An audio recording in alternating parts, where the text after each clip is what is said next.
सुप्रभात विद्यार्थी मित्रांनो, Guru Gobind Singh public school and junior college Nashik येथे तुम्हा सर्वांचे स्वागत आहे। आज आपण इयत्ता 9वीच्या वर्गात मराठी विषयामधील पद्य विभागातील उजाड उघडे माळरान ही ललिता गादगे यांची कविता अभ्यासणार आहोत। मी तुमची मराठी विषय शिक्षिका मनीषा शेवाळे तुम्हाला या संदर्भात माहिती सांगत आहे।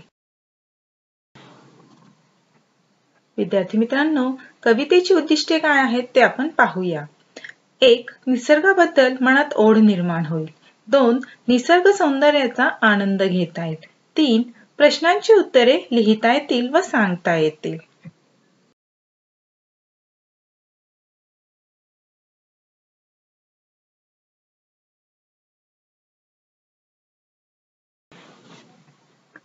विद्यार्थी मित्रांनो, उजाड उघडे माळरान या कवितेत प्रसिद्ध कवयित्री ललिता गादगे यांनी वसंत ऋतूच्या आगमनाने निसर्ग सौंदर्यात झालेल्या बदलांचे मनमोहक वर्णन केले आहे। आपण कवितेच्या ओळी पाहूया।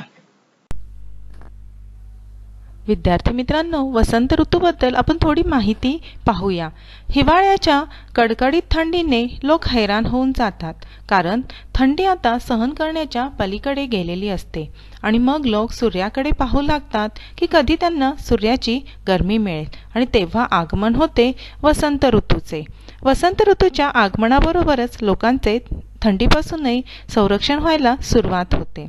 वसंत ऋतू हा सगळ्या ऋतूंमधून सगळ्यात चांगला ऋतू समजला जातो, कारण वसंत ऋतूमध्ये नाही जास्त थंडी लागत आणि नाही जास्त गरमी लागत। वातावरण खूप प्रसन्न असते आणि दिवसभर मस्त वारा वाहत असतो।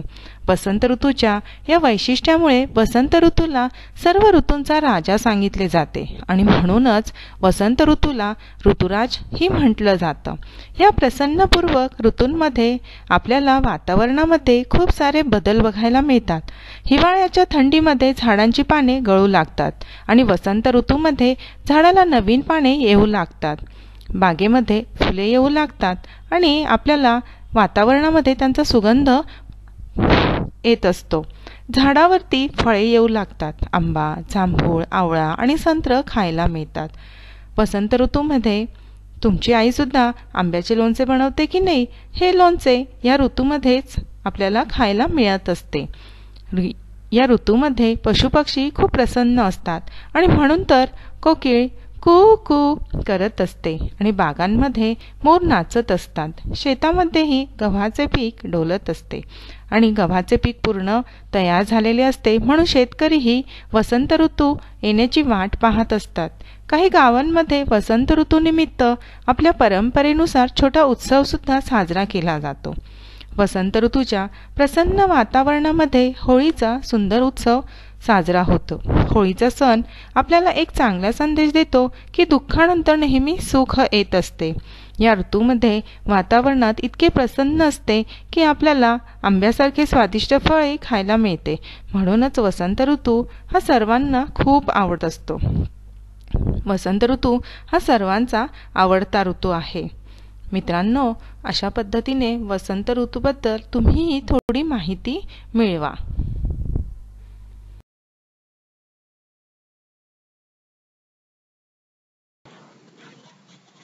विद्यार्थी मित्रांनो, मागील तासाला आपण कवितेच्या ओळी आणि त्याचा भावार्थ पाहिला आहे। आज फक्त आपण कवितेच्या ओळींचं वाचन करणार आहोत। तर कवितेच्या ओळी पाहूया।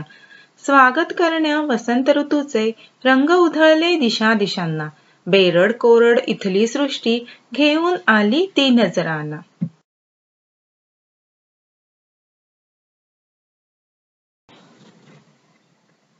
गर्द पोपटी लेवून वसने मुरडत आली लिंबोनी, जर्द तांबडी कर्णफुलेही घालून सजली नागफणी।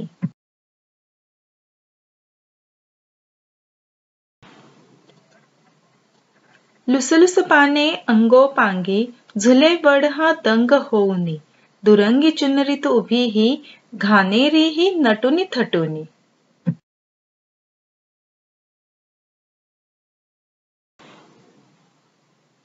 सळसळ झळझळ पिंपळ पाने मऊ मुलायम मोर पिसापरी, सांबर लाल कळ्यांनी लखडून उभे स्वागता पाणंदीवर.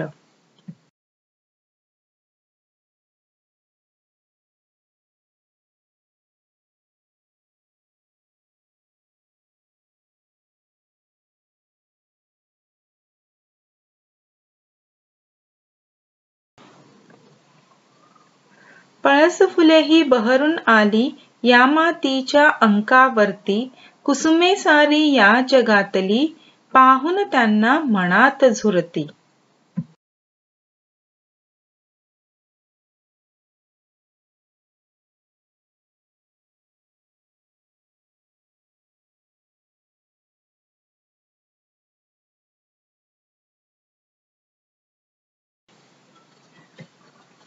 आंब्याच्या मोहरातून आली कोकिळेची सुरेल तान, उजाड उघडे माळ रानही गाऊ लागले वसंत गान.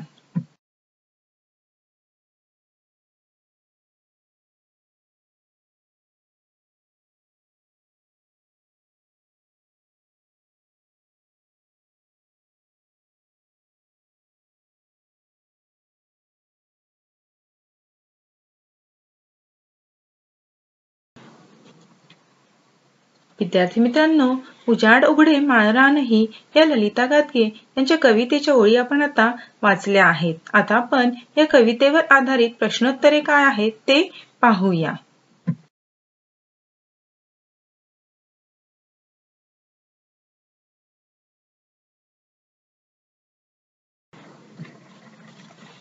विद्यार्थी मित्रांनो, उजाड उघडे माळरानही या कवितेतील प्रश्नोत्तरे आपण आता पाहणार आहोत. प्रश्न क्रमांक 1 कारणे लिहा. कारणे लिहा यातील प्रश्न क्रमांक 1 मधील हा प्रश्न आपण पाहूया. कवयित्रीच्या मते दाही दिशांना रंग उधळले, याचे कारण काय आहे? तर कारण आहे वसंत ऋतूचे आगमन झाले आहे. प्रश्न क्रमांक 1 मधील प्रश्न पाहूया.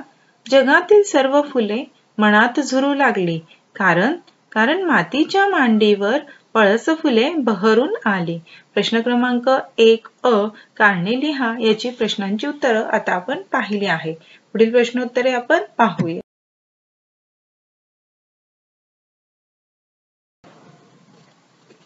विद्यार्थी मित्रांनो, प्रश्न क्रमांक 1 मधील प्रश्न आपण पाहूया.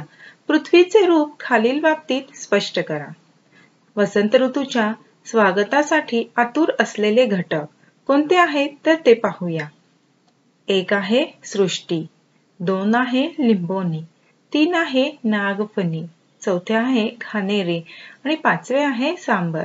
तर अशा पद्धतीने वसंत ऋतूच्या स्वागतासाठी आतुर असलेले हे घटक आहेत.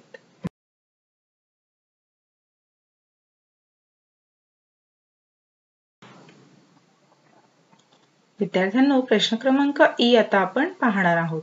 पृथ्वीचे रूप खालील बाबतीत स्पष्ट करा. वसंत ऋतू आगमनापूर्वी व वसंत ऋतू आगमनानंतर. आगमनापूर्वी वसंत ऋतू येथे बेरड कोरड सृष्टी होती, तर वसंत ऋतूच्या आगमनानंतर दिशांना रंग उधळले.